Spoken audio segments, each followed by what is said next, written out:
Ico ituma rero igihe cyo kwerekana akanyamuneza. Aha ina Burundi yambwiye ngo ako karirimbo ngo ntagenda ngo atakumvirize ngo atari wa akivyiniye ngo numvise akanyamuneza mu mutima wanje. Numva akanyamuneza mu mutima wanje.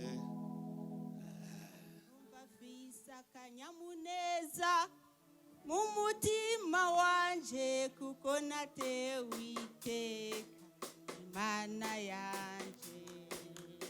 Iyo Mana muremyi wacu nirukundo yemwe igirira ikigongwe abantu bose. Yo yatanze umwana wayo aritanga ngo dukire. Twari dukwiye gupfa none eraba turi bazima. Aringeza atemba nibaza ngo ntakivayo. Yesu niwe yankuye. Numvise akanyamuneza mu mutima wanje kuko natewe iteka Imana yaje. Iyo Mana muremyi wacu nirukundo yemwe igirira ikigongwe abantu bose. Yo yatanze umwana wayo aritanga ngo dukire. Twari dukwiye gupfa none eraba turi bazima. Bama bakuririmba sinarizi uwo bavuga. Ubu Yesu naramumenye. Numvise akanyamuneza mu mutima wanje kuko yatewe iteka Imana yaje. Iyo Mana muremyi wacu nirukundo yemwe igirira ikigongwe abantu bose. Yo yatanze umwana wayo aritanga ngo dukire. Twari dukwiye gupfa none eraba turi bazima. Haleluya. Imana mu bintu itemera mufata ibyicaro. Imana mu bintu itigira yihanganira n'akarenganyo n'amaraso. Iyo Mana ntibesha kandi ivyisezeranye irabishitsa. Igihe twari tugitangura urugendo twese twari muri Munturinde muri Nankana, ariko buke buke turagenda none ubu ni murabe. N'igihe twatangura gusenga hari habari bagikanye. Ndanezerwa cyane kandi ndashimira Imana ingene yashoboye kungira ubumwe abarundi mu bijanye no gusenga. Gushika no mu 2020 hariho abantu ukibona bakekeranya bikumira. Mugabo uno munsi abaporoti, abakatolika, abayisilamu turicara hamwe twese turi imbere y'Imana. None Imana reka kutwumva gutega yewe.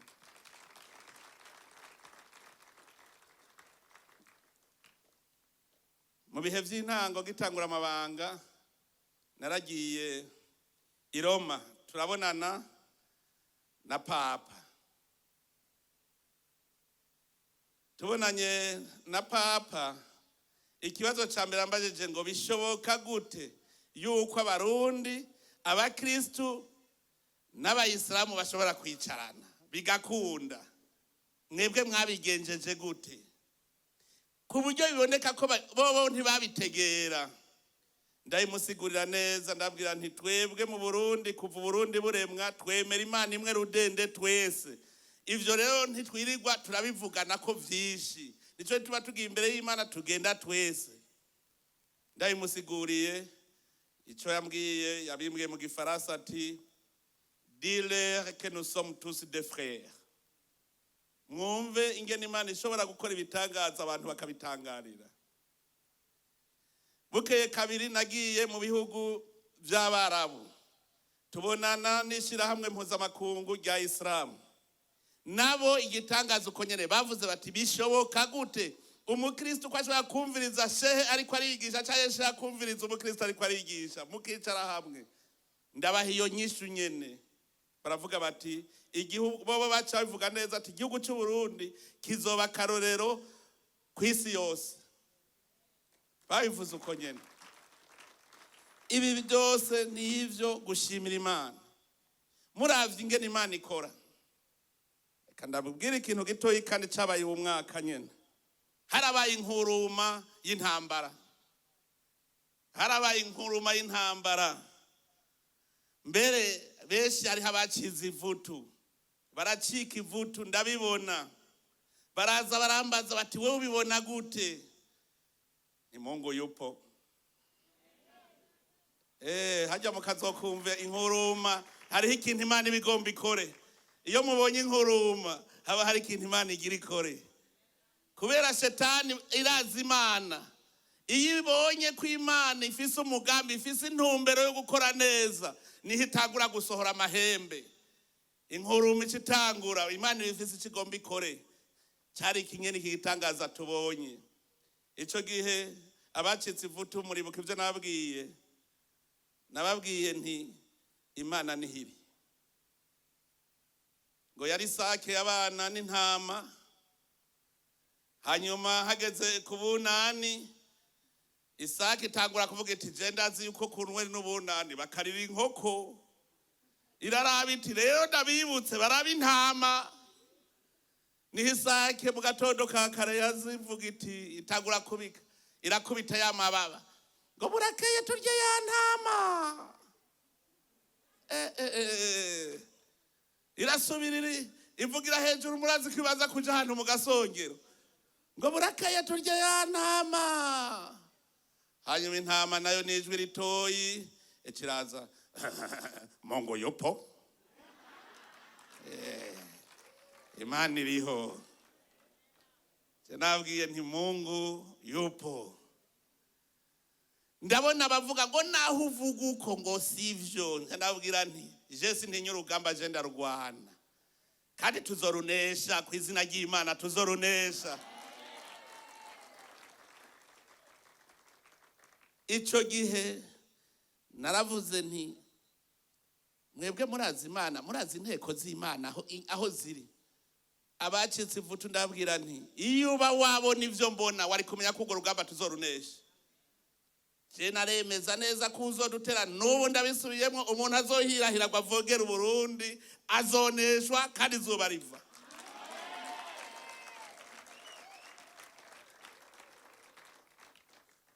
Umuhanuzi Elize yarasagirijwe, bamuteye bamusagiriza baramuca hirya no hino.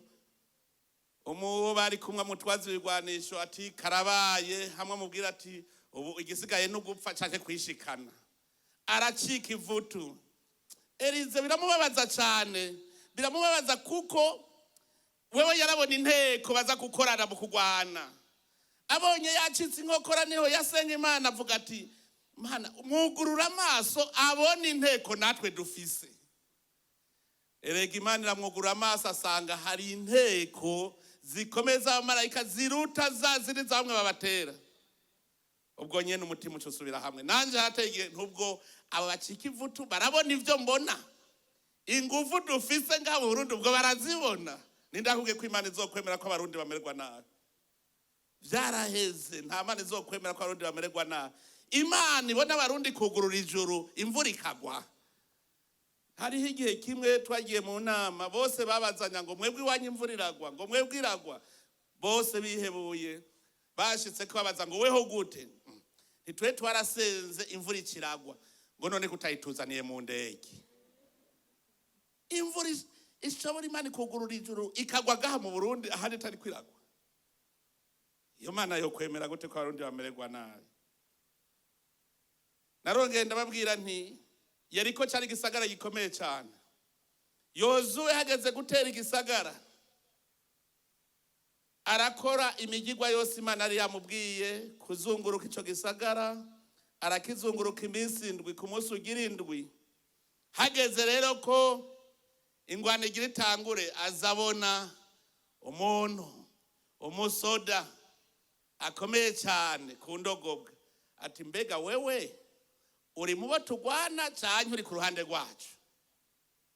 Ati jewe naje gukomanda ingabo inteko z'Imana. Babaye bagitagura urugamba, babona ibibambazi vya Yeriko bisidagurika gusa, bisidagurika. Ingabo z'Imana ziriko zirakora. Nico gituma ntagira umuntu numwe azokwigira acika inkokore yabonye amageragezwa imbere yiwe. Imana irakora, Imana iriho. Imana iriho, ntagira umuntu azosubira gucika inkokora, ntagira umuntu azosubira kwihebura kuko Imana iriho. Uno munsi Uburundi burafise Imana, burafise Imana.